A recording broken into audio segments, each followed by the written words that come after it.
बिस्मिल्लाहिर्रहमानिर्रहीम।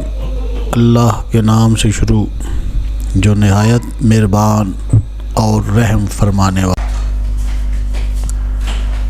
रसूल अकरम सल्लल्लाहु अलैहि वसल्लम ने फरमाया, दरख्त अंगूर को करम मत कहो, क्योंकि करम मोमिन का दिल है।